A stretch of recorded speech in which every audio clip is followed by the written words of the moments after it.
Good morning. And we actually have a question here. Um, Anong wallet yung gamit natin?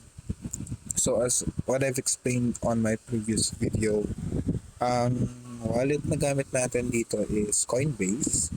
Although may mga players tayo na gumagamit ng ibang wallets. Pero we actually recommend using Coinbase since ito yung, we'll say, parang mas hindi naman siya mas compatible, pero ito kasi yung supported din ni Base Network.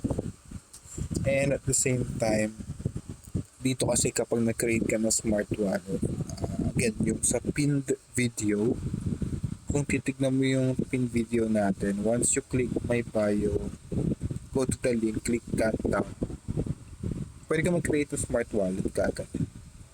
And ang good thing kasi nun, meron tayong extra or free na run. Not sure if it's still available. Pero as far as I know, that's one of the promo. I think that's first 1,000 free run and may free cable ka.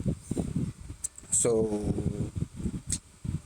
kung hindi ka nakagawa ng smart wallet, okay lang. As long as you can use Coinbase or any wallet naman na tumatanggap ng Base Network, you could actually use it. Sa Coinbase lang kasi is newbie friendly. Since hindi ako expert dito, I'm a newbie talaga. Newbie friendly siya, sobrang dali niyang gamitin, baba ng gas fee. So, yeah, yun lang naman. Ikaw ba? Ano bang wallet ang gamit mo?